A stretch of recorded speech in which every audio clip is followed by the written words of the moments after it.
There you go. So welcome to class number 2, and we'll get started. Before we get started, are there any questions about the reading, about the lecture 2 weeks ago, about any of the materials that we're going over, or what we're going to continue with now? Are we going to start the Hebrew class today too? Today, no, because what I'd hoped to do was start it this week, but I didn't because of the surgery.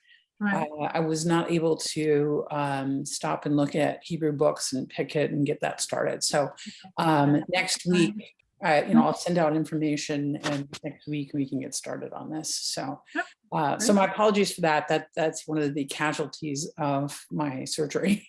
So, no need for apology. So, okay. Any other questions? You had mentioned that there might be another book, a book other than the Jewish holidays that we're looking at now, something that is less condensed. Yes. Okay. Let's see. I'll have to go back through my notes and remember what I was talking about then. I don't recall what I was going to do. Okay. Oh, that one. Is that what I was going to look at? I thought that was the one you... No, that's not the one I'm talking about. It's the other book. Okay. The one that, so we have 2 books. We have a book that is about holidays, which is Michael Strassfeld. That book is, it's fairly detailed. It has a good amount of detail in it. It has some history in it. And that's why I went for that one. And the other reason why I liked it is that he puts in the margins, comments by different people. And so it gives you a wider frame of or point of view. The downside of it is that Strassfeld himself is conservative. So it has a little bit of a conservative bent. He doesn't, he's not intense about it, but like I wouldn't have minded a more reform option. But on the other hand, it's not a bad spot to start with. So some of those things that, especially for those of you who are learning holidays for the first time, you're going to want to look at a couple different books, partly just to try to figure out what your own personal approach will be. And speaking from experience, because I had converted, it's now been like 25 years, but I had to try to figure this out on my own. And I mean, I had the support of the congregation, so I mean, I was trying to make this up entirely. But what happens is that it's okay. We've got. I'm gonna mute you. Sorry. What happens is that figuring out what feels right for you and what measure and what amount of observance is going to work for you is an ongoing process. That's a challenge, and it's something that you have to figure out. There's a real common phenomenon of where you want to do everything, because the main reason that you do that, or why it feels like you should, is you're going, well, I want to feel authentic. And so clearly doing more is the path to authenticity. Not so much. I mean, like yes and no. Doing things will help you feel authentic, but that doesn't mean you have to do everything in order to be a real Jew. I can tell you, as somebody who doesn't do everything, I am a real Jew. So that's what, and that's pretty common actually. So it's perfectly fine to be like, not mine. I've done things. I'll get, we talked about Passover last time. One of the things I have done in the past is cover all of my countertops with something like butcher paper or aluminum foil or something, to have it be a different kind of material than what's normally there. And I've done that, and I've enjoyed that, and I've felt very good about that, and had that be part of my practice. And then the pandemic hit, and I was like, I'm not, like, I'm going to put an X on the cupboard that I am not using, and that is it. And if I don't get to the X, I put the X on there, and my mind, it's done. Because, what happens is that in your life, you will sometimes be able to do all the things, and sometimes you'll be like, oh no, not all the things, just one thing. Well, not even that one thing. And you can be a bona fide, good, solid committed Jewish person, even without doing all the things, if that makes sense. So, okay, I am going to pull up my slides. I had some really fun slides for you again today, except I did not do the really smart thing that I should have done, which is put up my slides before I got started here, so that I can just like smoothly move into them and you'll be all like really impressed with my tech skills. Instead, I'm talking at you while opening slides. Oh well. And that's not the slides. Okay. Give me one sec.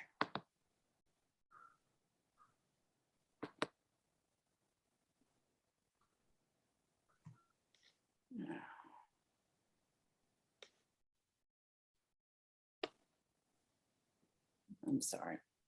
Anybody else have questions while I'm doing this? My apologies again. I should have set this up and then didn't. I had one question that came up when I was doing the reading this week, and I couldn't really find an answer when I was Googling necessarily, but it was talked about Talmudic times, and I was just trying to figure out like roughly in the calendar, where was that? Okay, so the calendar, the Talmudic times start right around the time of the destruction of the Second Temple, which is about the year 70. So the first century of the Common Era, and then extends through about the 5th or 6th century. The 5th century in Jerusalem area for the Jerusalem Talmud, and the 6th century for Babylonia. So it's about a 500-year period that takes place in Israel and then into Babylonia, further out. And that's when most of that rabbinic literature, the Talmud, Midrash, all of that material gets written. And that group is in fact who creates the Seder. So that's why that comes from there. So, okay. Let's see.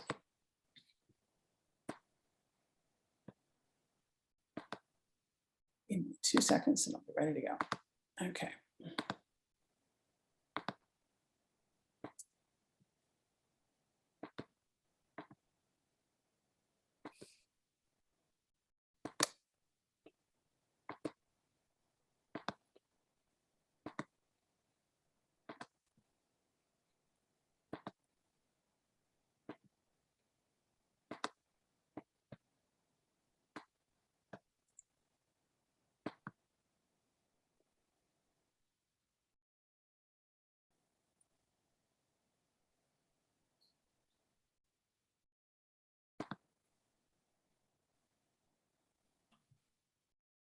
Okay.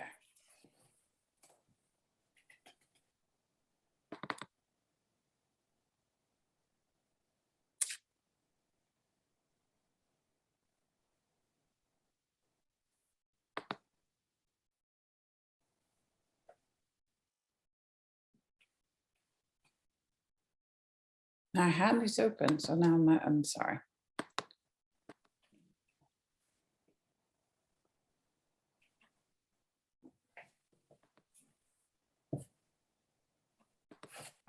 There we go. I apologize.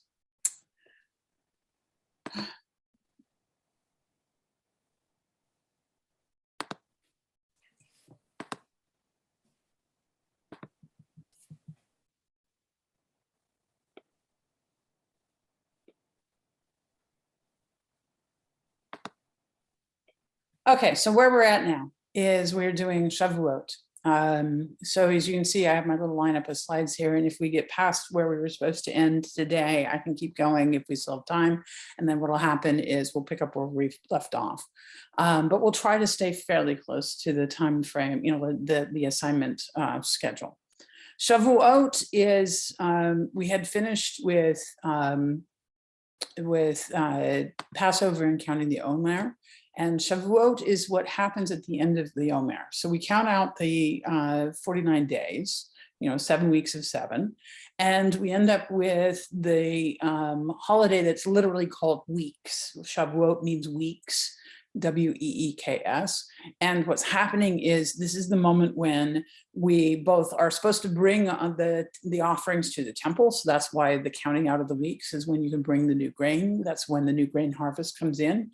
But it's also commemorating the giving of the Torah at Mount Sinai.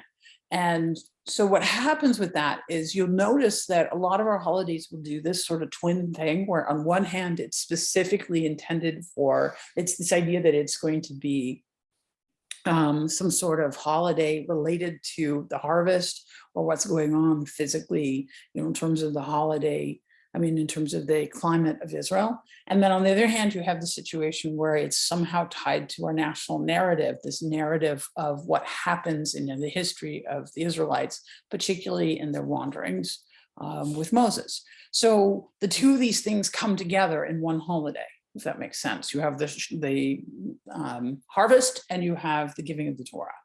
And so here we go. This, as you can see, is one of the windows from our sanctuary.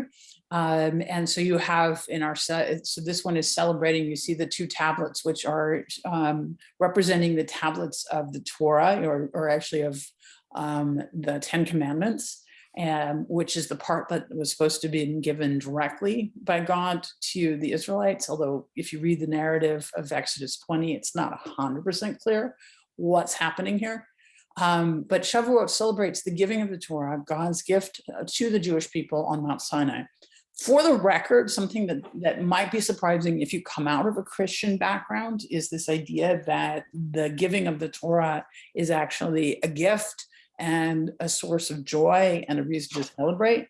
Because if you come out of a Christian background, or if you're really familiar with our dominant culture here, what happens is the dominant culture says that the law, the laws that Moses gave us is a burden and nobody can fulfill them all. And you feel this sort of existential anxiety about not fulfilling the law, and that Christianity relieves you of this and releases you from this. That's not the Jewish view.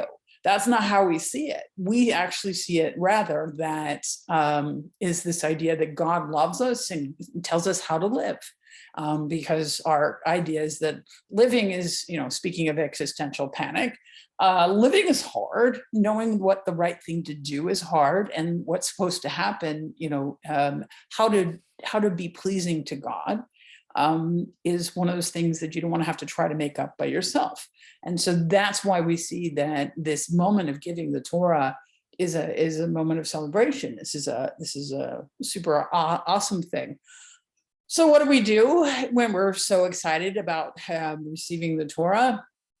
Well, on this, you'll see it coming up, how we celebrate it. You might not be like, well, that's what I would have thought of you doing. But part of what we do is eat dairy foods. You're like, dairy foods. Okay, sure. But, thanks God for the Torah, let's eat some cheese. It does actually have some logic to it, right?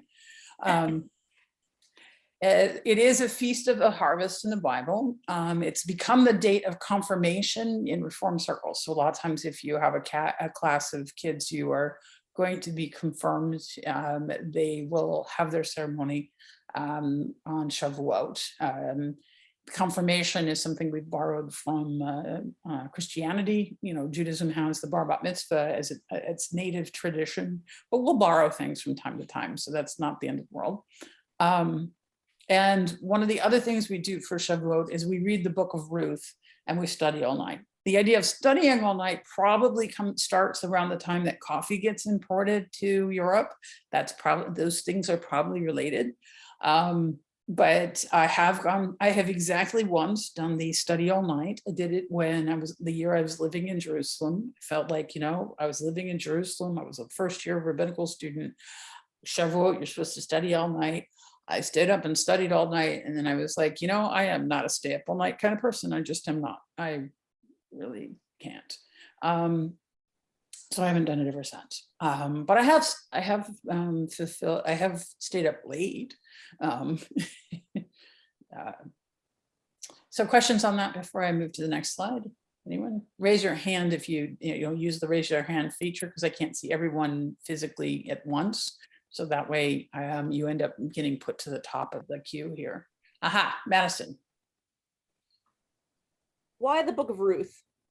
Okay, good question. Every holiday has a scroll that says, or a Megillah is the word for scroll, a scroll associated with it. And Ruth is set at the time of the barley harvest, and so is Shavuot. So the timing of the story is what makes Ruth be associated with it. There are other books that make more sense in terms of, I mean, it doesn't not make sense, but there are other books where the tie is a lot clearer. But there's other holidays where the tie is actually weaker, so that's okay. We'll talk about Tisha B'Av in this lesson. Tisha B'Av occurs in the summer, and the scroll that's associated with it is Lamentations. That one will make a lot more sense. But I'll keep talking about that, but that's a good question. Other questions? Okay, so here, dairy. It is traditional to eat dairy products on Shavuot, and blintzes, if you're Ashkenazi Jewish, are the thing. That's what the picture is. If you've not eaten a blintz, I made a point of finding a picture that I could use, that I paid for actually, of blintzes, so that you knew what they would look like. They're quite delicious. They're usually filled, the ones that this looks like the kind that are filled with, like, it's sort of a cottage cheese or cream cheese or ricotta kind of filling, and eaten with, so it's sort of a pancakey-ish kind of outside with that cream cheese ricotta-ish filling, folded up and then fried, because it wasn't already enough. And then you add jam. So, I mean, like, seriously, absolutely delicious, really lovely little packets of joy. We're happy for the Torah. Let's eat blintzes. I understand the Sephardim, though, have very similar tradition. I've seen in Jewish cookbooks Sephardic pancakes that are cheese pancakes. So they do the same. So this might be when both the Ashkenazi and the Sephardim do the same thing, it usually means it's a pretty ancient tradition. Some of our traditions are really old. Like when I say really old, I mean they're probably about 2,000 years old. That does happen from time to time. Some of our tunes are that old. Okay, Torah. We actually have 2 Torah holidays. So this is not the only Torah holiday. The other Torah holiday is more excited about the scroll itself. This one is about having been given the idea of Torah and the text of Torah, but not so much the scroll of Torah, if that makes sense. What we have a picture here of is actually a picture I took with my phone camera of the 10 Commandments from one of our Torahs. We have 3 of them in our ark. In the sanctuary, and the middle one is the one we read the most often. That's what this is from, and I had taken it so that somebody could learn their portion, but I had it on my phone, so that's why I included it in this. Traditionally, what happens is that we read Torah on Mondays, Thursdays, Saturdays, and on holidays. Shavuot is no exception, and each of the holidays has a special Torah portion that's associated with it. And so that's one of the reasons why a congregation will have several Torahs, is so that it's possible to have the weekly Torah that's rolled to the weekly portion that you can just move a little bit each week. And then you have the other 2 that can help pick up extra holidays, readings, the new moon, all kinds of fun, like the exotics. Coming up, we actually have a congregation to be really truly functional with Torahs actually needs 3 Torahs, because it can happen from time to time that in a Saturday morning you have 3 separate readings. And one of those famous times that you do is the Shabbat of Hanukkah. So when Hanukkah comes around, that Shabbat, if we have a Torah service, you're actually supposed to read from 3 separate Torahs from 3 separate places. Is that making sense? Any questions about that? It's hard to move from one place to another in the Torah because it's one big roll. It has the 5 books stitched together in a roll. And so, like, if your Torah is set to Genesis and you need to be in Leviticus, that takes a while to get there. That's part of the reason why you need more than one. And you're not supposed to roll it while, like, in the middle of the service. Like me looking for the slides on my computer where I managed to hide them. That sort of delay in a service is not something that you're supposed to do. That's why I was being super apologetic, because I'm used to this idea that it has to keep moving. Does that make sense? Yeah. What's your question? Why is it that the Torah is read not every day during the week? Why only on certain days? That's a great question. Partly because it's hard. And what happens with Torah readers is you're actually supposed to have multiple Torah. You have multiple portions that you read. The portion that's assigned to the week is fairly long. It does take some skill to learn it. Even people who do it a lot find, there's some skill to it. And in a traditional congregation, one that it really does read it that many times, there's usually somebody who's employed by the congregation whose job is to read it. So, and why those particular days? Mondays and Thursdays were market days. So you get what's called the minyan, your minimum requirement. You'd get a quorum. You'd have enough people there to make it worthwhile to pull the Torah out of the ark, to read it, and to go through the full service. So, and the traditional Torah service is fairly long. Even if you do a streamlined version of a Torah service, it's hard to get in and out in under an hour, and it usually takes more. So, and why in the morning as opposed, is because that's when the light is good. We do it at the morning service. Okay. So I also wanted to include some of these pictures here to show you a little bit about what the scroll looks like, and so you have some sense of Torah. This one over here on the left, it looks like a bar mitzvah picture, to be honest. Anytime you have somebody who is obviously young in a three-piece suit, that's a bar mitzvah. I mean, I'm just saying. But what happens is that, right? That's a bar mitzvah. Nobody wears three-piece suits otherwise. Well, maybe they do, but okay. But they don't read Torah in them. So what you see is that it's on scrolls. The scroll is on wood. The wood is called etzim. It's a very creative name, means wood. It's on these wood poles. You can see them here as well. It's also, this is the Ashkenazi style. You have the wood circle right here and another wood circle right here. And you can see that they kind of interlock into each other. So when it's rolled up tight, they fit into each other like this. And then when it's unrolled, you can see it pulls apart. Is that making sense? And then what happens is the one up in the corner here is a Sephardi one. So this is Ashkenazi and this is Sephardi. Same text, identical text, like nothing difference between them in terms of the text. But you'll notice this one's in like a box. It's a circular box, and they set it upright to have you read it instead of laying it down flat. So this is how the Sephardim do it: set it up on the table inside a box and roll it that way. And this is how the Ashkenazi do it, where they lay it down flat and then take the belt off of it, which holds it together, and then unroll it that way. Making sense? What happens also with the Torah is that it wears a belt, it wears a mantle, it wears a crown and a breastplate like the high priest did, at least the Sephardic one does. That's not a coincidence. It's dressed like the high priest. Okay. I'm about to move into the 3 weeks, the dark time is our next section to discuss, unless I have questions. So use the hand raise feature to put you on the top of the list here. Okay. So, yes. I just had a quick question. Growing up, I remember when they took the Torah out in the synagogue that it was silver, not wood. Is there a difference? Was this part was wood? I mean, was silver? Silver. Mm-hmm. That's unusual. It is much more commonly wood, but you'll notice that the silver, the Ashkenazi, the Sephardi one has silver, a lot of silver involved in it. You can use it. You can do it on silver. It would make it heavier. So. Yeah, and ours are super heavy. They do vary a lot in their weight. Like our lightest one is probably about 25 pounds, and our heaviest one, when we put the crown on it, is about 50 pounds. Wow.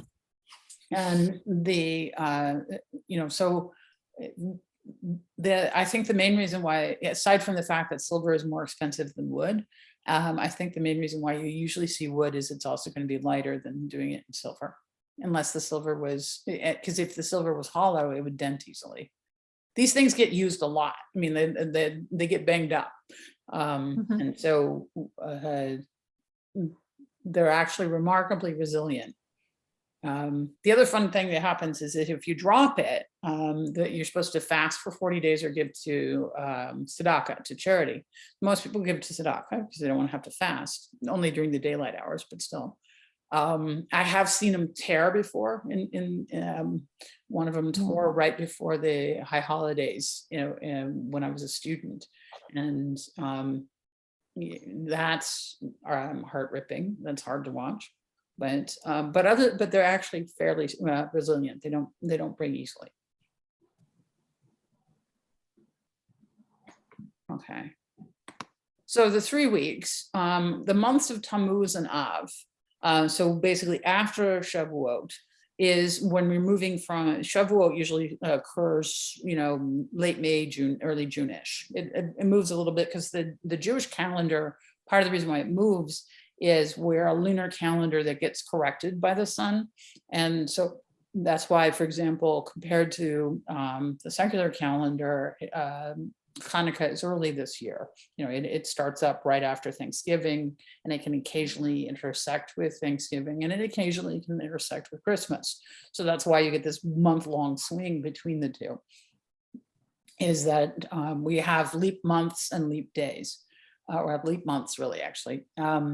And so the months of Tammuz and Av, they usually hit in early summer into what happens is they're usually like June and July, but they can get as far as August.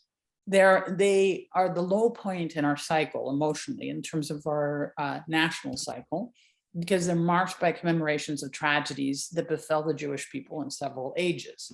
So 17th of Tammuz through the 9th of Av, which is called Tisha B'Av, is a period of mourning for both temples. The legend, it's more of a legend than a reality, is that the both temples fell on the same day of the month in the Hebrew calendar. And so that we mourn the destruction of both of them. Now, one of them did, but the second temple did. The first temple, they say it did. I think that's correct. And then what happens is we read the Book of Lamentations on Tisha B'Av, the 9th of Av, which tells the destruction of the first temple. Does that make sense? By the waters of Babylon, we lay down and wept. That's part of Lamentations. Oh, lonely does the city sit, bereft of its people. These are lines from Lamentations. If you read the whole book, it's pretty grim. It's the destruction, and in my next picture, I can show you what it looks, some of what it looks like in terms of what that destruction, what happened. And so what happens in this period is that weddings aren't allowed during many of the days during this period. It varies a little bit between Ashkenazi and Sephardim, but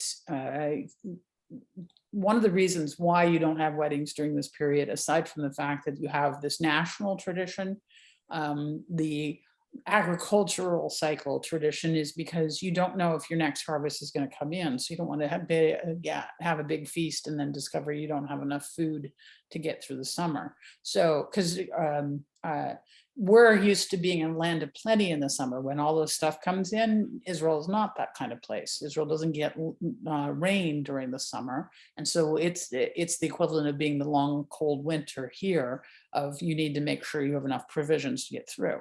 So part of what's happening here is that you have a national narrative of destruction, and you also have a natural aspect of you're not supposed to be using up all your supplies in the period of deadness.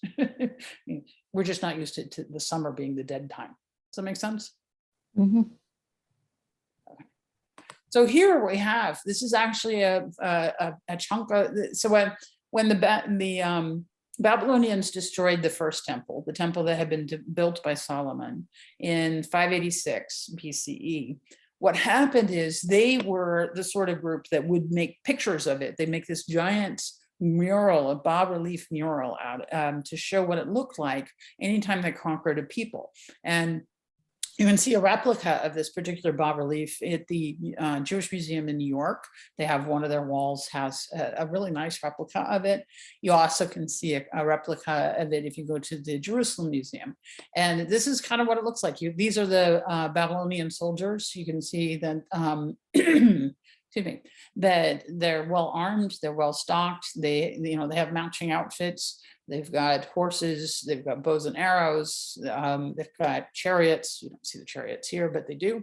And they come in and they destroy. And in that giant bas-relief, you also see them doing things like putting, people up on stakes. You see them setting the temple on fire, knocking, throwing people over the edge.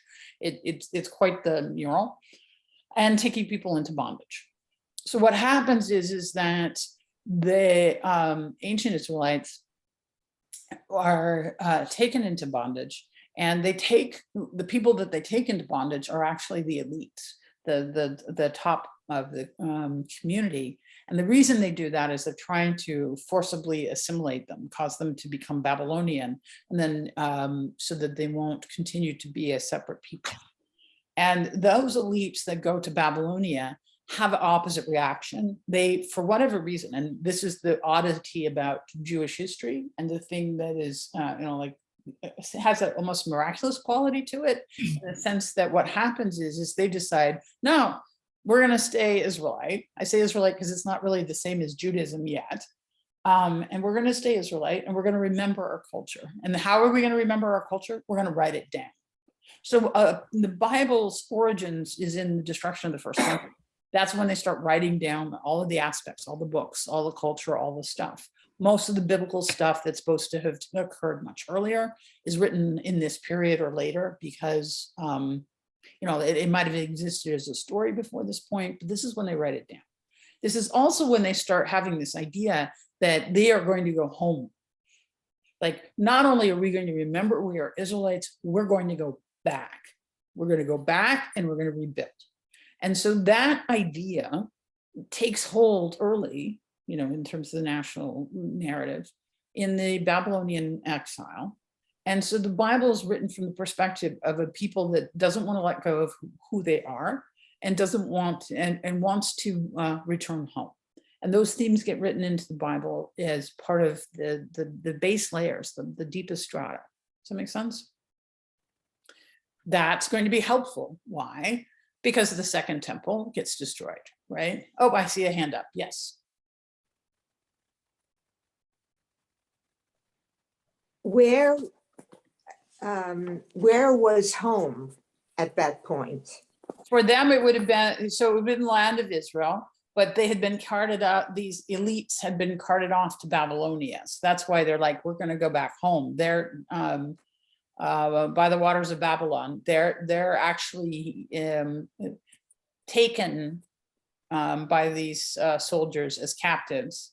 And the Babylonians, if the Lamentations narrative is to be believed, the Babylonians would actually ask them, sing songs of your people, we'd like to be entertained. And they're like, how can we sing when we are mourning the loss of our land? And they see it as being tormented. Okay. Yeah. Other questions? Oh, Kristen. Yeah, thanks. I find this really fascinating, the idea of like things happen in one period and they're written down in another period. Oh, yeah. So pre the destruction of the first temple, then would like the reading of the Torah, is that not a thing? Like that's something that happens after the destruction of the first temple? Like, It's if really stuff a isn't thing being that written happened. down? Yeah, that's actually where we see the first evidence of it. I mean, it's possible they did it before then, but where we see written evidence of it is when they go back to rebuild the temple. So what happens is Cyrus decides to allow the Israelites to return. And so they return. And so in the books of Ezra and Nehemiah, you see the discussion of what it's like to go back to the rubble that's left of ancient Israel and to try to rebuild. And when they're rebuilding, they also find a scroll that tells them about the law. And scholars believe that the scroll that was found in the temple grounds was Deuteronomy, written for the purpose. They think that that was a ruse, but they find a scroll, they read it, and they decide that they're going to start reading it to the people on a regular basis. And that's the origin of our Torah reading. Thanks, So- that's fascinating. I do too. I'm totally, I'm with you on that one. I think it's really fascinating. So what happens is that they return and they have this narrative of return, and they build another temple, second temple. This is the Holy Land one. The second temple itself was started to be rebuilt in 516 BCE. And then it was, and that one had quite a storied history as well, because it was not fully destroyed, but desecrated during the Maccabean period, and rededicated in 167. So that's what Hanukkah is celebrating, is the rededication. And then it gets renovated by Herod starting in 19 CE.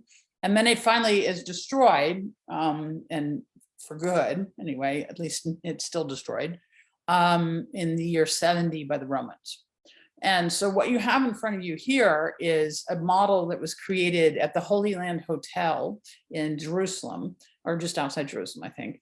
And eventually the Holy Land Hotel went under, and it donated this giant diorama. I mean, it's a huge diorama, to the Israel Museum in Jerusalem. So the Israel Museum in Jerusalem put out this giant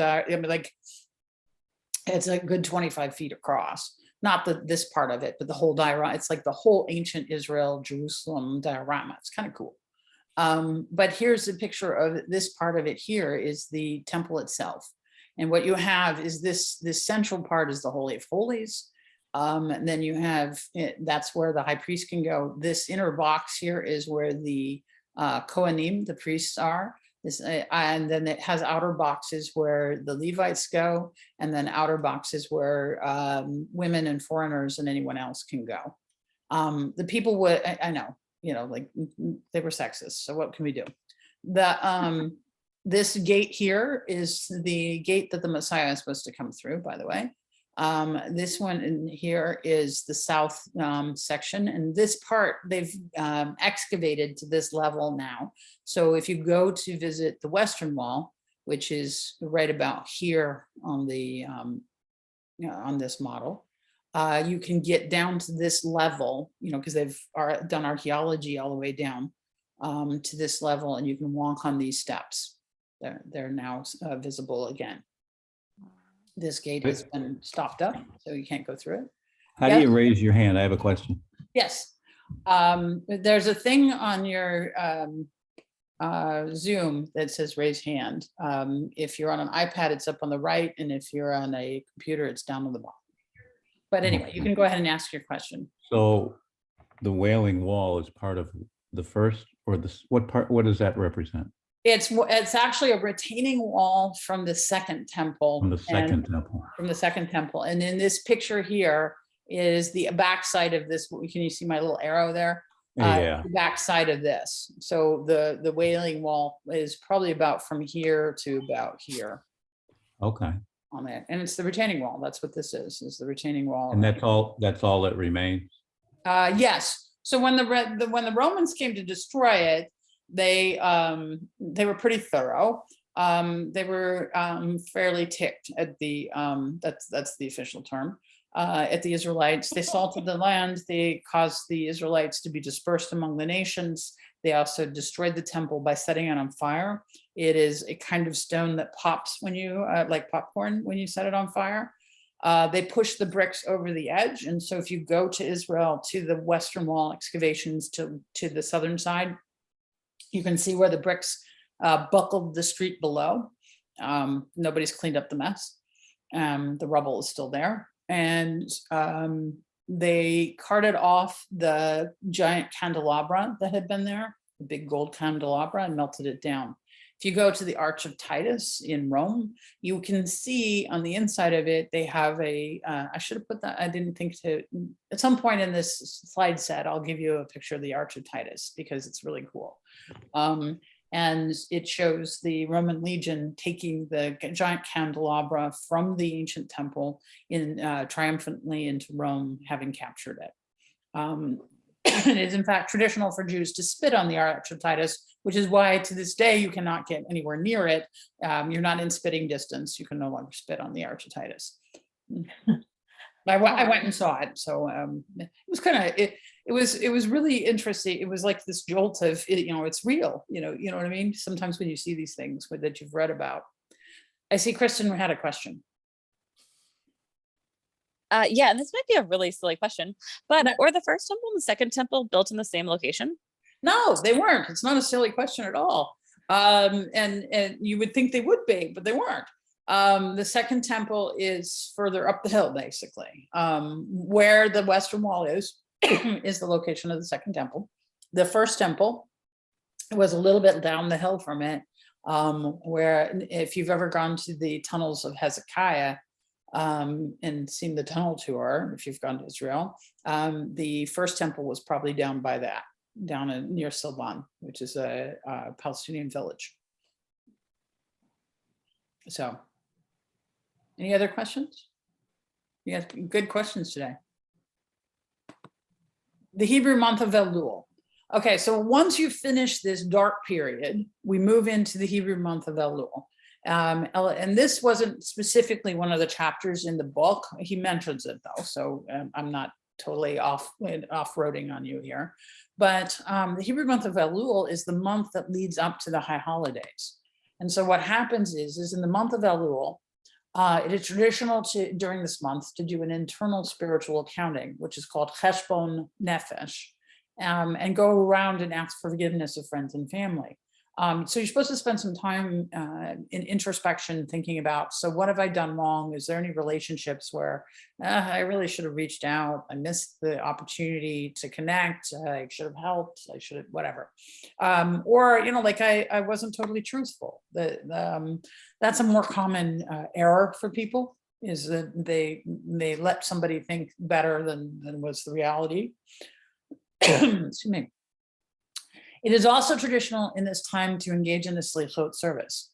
For the Sephardi Jews, the ones who are in Spain and North Africa, that takes place every morning and very early. So they meet at 5, apparently they're early risers. So they meet at 5 in the morning and have these special services. They're cool.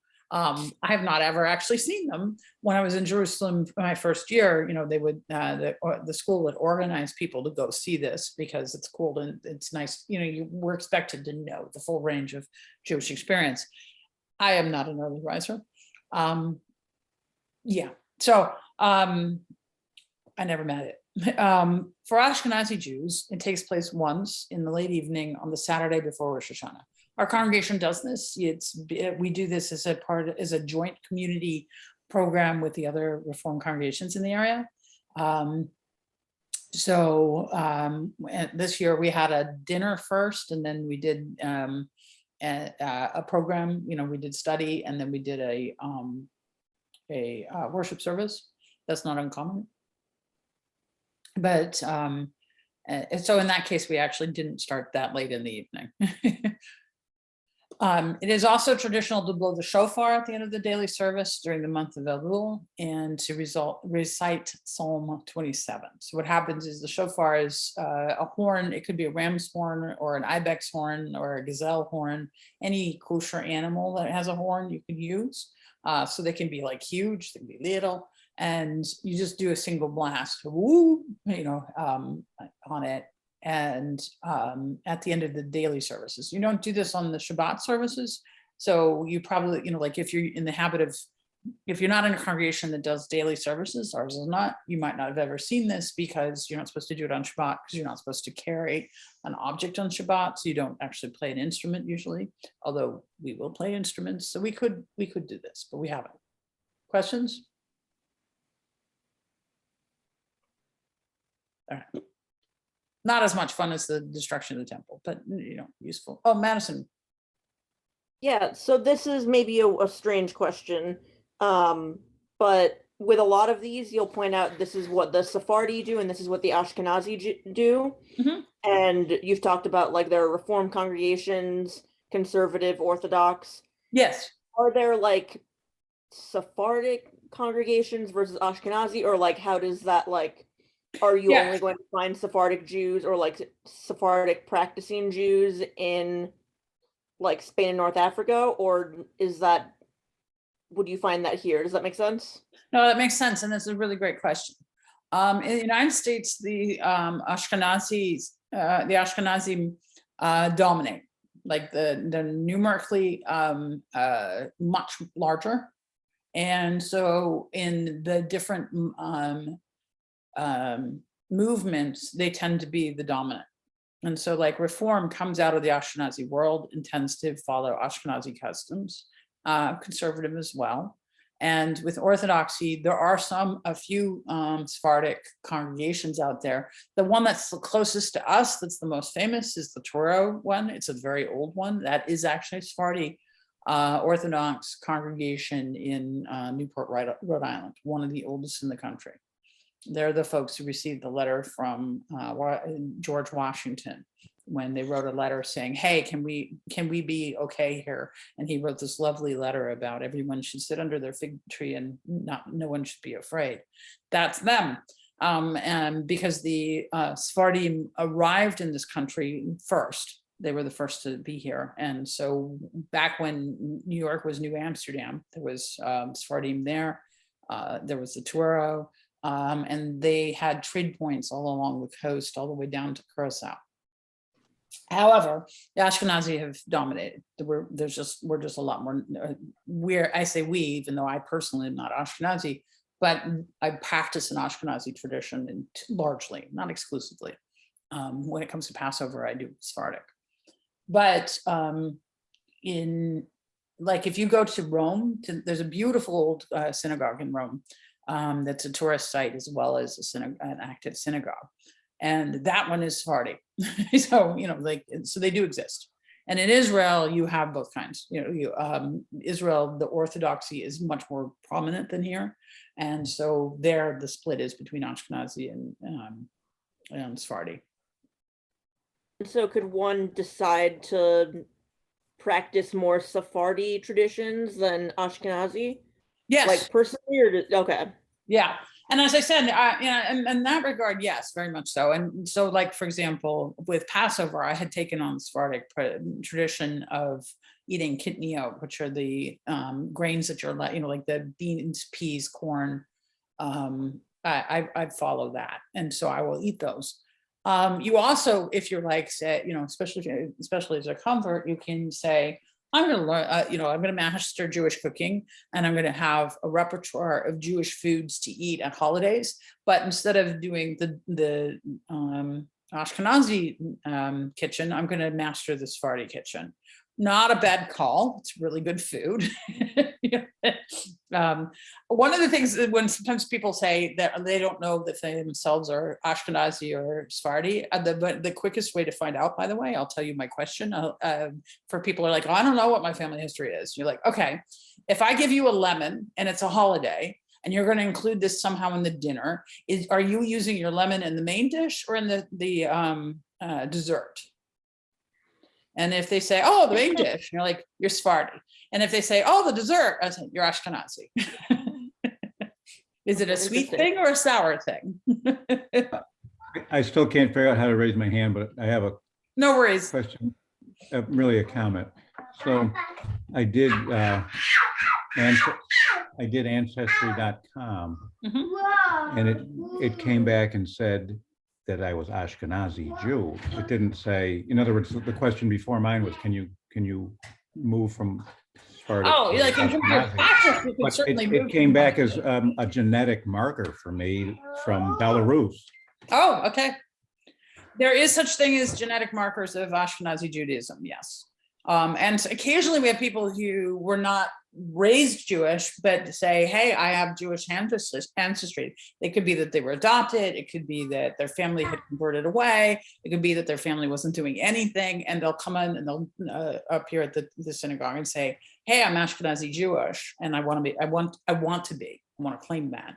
And we're like, sure, of course. And so you do actually have people who have that marker. And that's something like if you do 23andMe or any of those other. It makes it seem like it is a race, if you want to use the word race. But It isn't, yeah, well. I don't know what the marker is. Well, there is, I have a couple of things I would say. First, race isn't the thing. Like it doesn't actually exist. That's what I think too.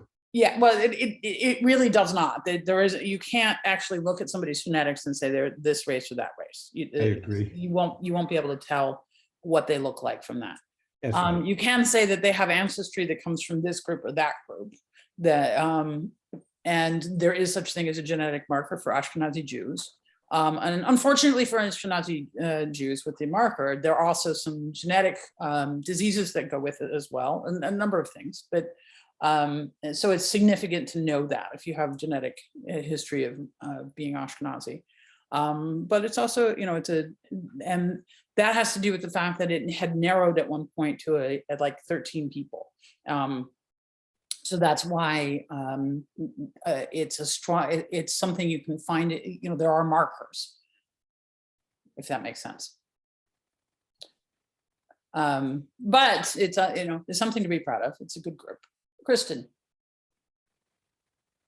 It's so funny. I had a very similar comment to him, is that we did 23andMe last year. That's what Brianna wanted to do for Hanukkah. Yeah. And because she always wanted to find out if their family was from Poland or Russia. Right. And the 23andMe came back and she was 50% Ashkenazi Jew. Okay. And so we told her mom, don't waste your money. We know you're 100% Ashkenazi Jew. Yeah. Yeah. All right.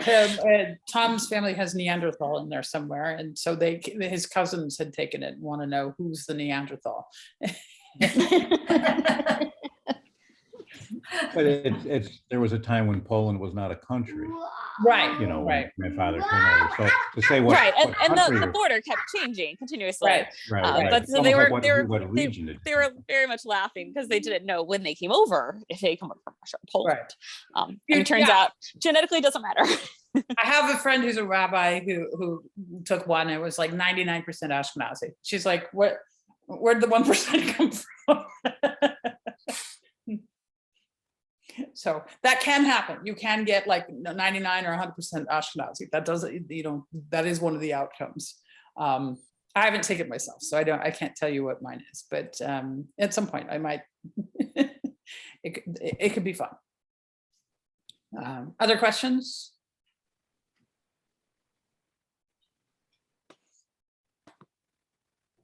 Okay, so since, well, actually we are right now at 4:54. I will go ahead. Oh, I have 2 questions. So I'm gonna go ahead and answer the questions and then we'll see if I move forward or not. So Jacqueline. Or Clay. So I'm 100% Ashkenazi Okay, so Jewish. you are one of the 100%. I am. But if I choose to follow some Sephardic traditions instead, like I like the way that they do Passover, am I like somehow going against my genetics or something, or can I actually? Yeah, do you it? can do that. So practice cool. and genetics is not determinative in the sense like, I'm going against my genetics. The fact that you have a history, your background includes such and such people does not mean that you must follow that, and then you get to choose. So we can joke around about a genetic love of herring, say, but nobody's gonna make you eat the herring. If you don't like herring, don't eat herring. And that it's more joking around kind of thing in the sense that your genetic, and that's part of what I was trying to say about race as well, is that these are not real categories in the sense of you must be a certain way because of your genetic heritage. And so you can choose to. Okay. And so there's nothing wrong with saying, I'm 100% Ashkenazi, but The Sephardic kidney oat looks pretty good. And furthermore, I'm going to buy a copy of, there's several really good Sephardi cookbooks out there for especially, you know, and this year we're going to do a Sephardi Passover. Go for it, by all means. And you can also say, and you know what, not only am I going to make Sephardi charoset, but I'm also going to take on the Persian Jewish thing of whipping people with the onions, because that looked like fun. Yeah, or whatever. I mean, like, they're trying to get in the mindset of making this history real.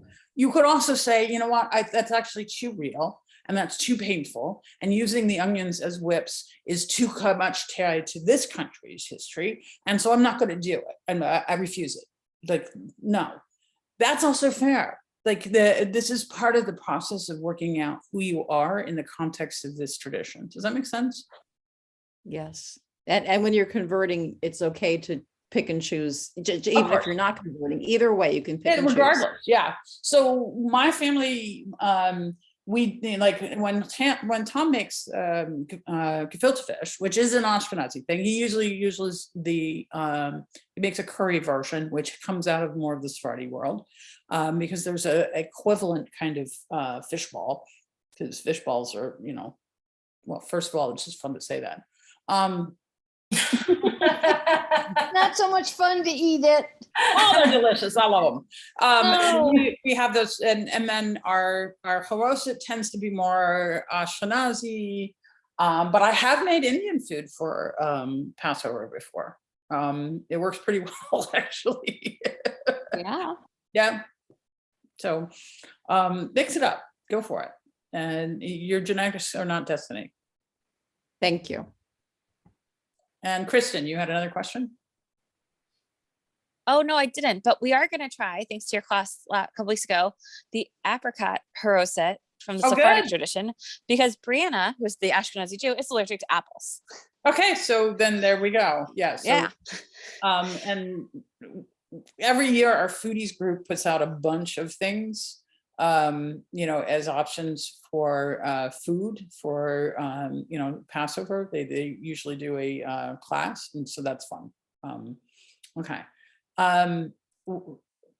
We're at 4:58. I'm going to introduce Rosh Hashanah really quickly, because Rosh Hashanah and Yom Kippur are the way that the book breaks. You end up with both of them in the same class, and they're kind of complex and difficult. So I'm going to do about 2 minutes of that, unless I get interrupted with questions, which I don't mind. So interrupt me, but I will finish on time. Okay. Here's the window for the, you know, because I keep mentioning the windows in our sanctuary, which I think that are just awesome. This one, what you have, it might not be obvious what's going on in this window. This one's the most like, huh? Well, do you know what those are? Shofar?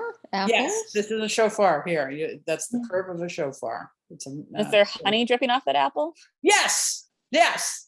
That, you know, it's like, what's going on here? It's an apple with honey. Yes, that's exactly what it's supposed to be. And it's been dipped, and so you can even see, you know, like the little edge where they've dipped it, and then it's dripping down. You're like, why don't you have a plate? Anyway, I really love these, all of these. I think they're really beautiful. This is just the one where I'm like, okay.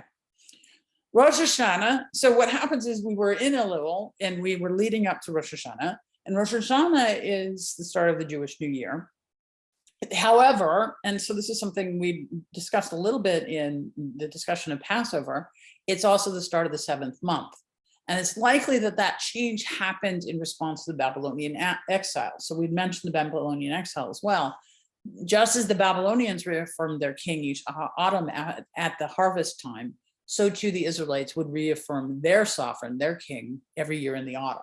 And so that's why you see all this kingship or king or sovereign kind of material in the liturgy, why we suddenly shift from saying the holy God to the God our king in all of our prayers.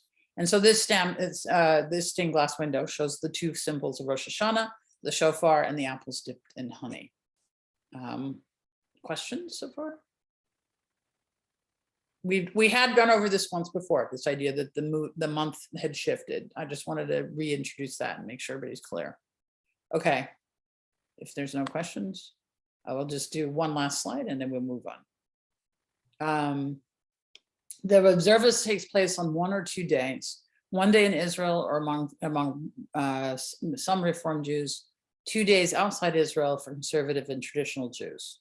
And the service, so what happens is that we'd also talked about this, where in the exile, in the diaspora, when Jews got spread out over the world, there was a question of whether or not we were observing the new moon and festival dates on the right day. And so the habit developed of observing 2 days to make sure that somewhere in that observance you had the right time. And so consequently, in the diaspora, in the exile, outside of Israel, there's the habit of doing 2 days. This congregation does actually observe 2 days, but a lot of Reformed congregations don't. And also a lot of, and all of the congregations in Israel don't. Well, not all, some of them still do it just because. It includes a lot of special music and special prayers for the holiday. It's rather grand. It's has its own sound to it. And this color of that season is white. So you'll notice in this particular, not so flattering picture of me, but okay. You know, like I'll get over myself, I promise. I'm wearing a white robe here. And then behind me, you can see this is our ark, is what's behind us. And you can see that the Torah reading stand has a white cover on it. Normally that cover is blue, but we have changed it over for the high holidays in this picture. Questions? Okay. I'm going to stop sharing and say hi to everybody again. So what happens is that we are going to continue with Rosh Hashanah and Yom Kippur for our class next week. I will also have, I assume, picked a book for our Hebrew. I apologize, as I said, I was just running a little behind on everything because of the surgery, but we'll get there. Okay. Any other questions? Anyone? All good? All good? Awesome. Okay, well, it's been wonderful to hello. It's been wonderful to study with you today. If you have other questions, or you remember something, or you want to, feel free to email me. I don't mind. I'm now going to turn the recording off.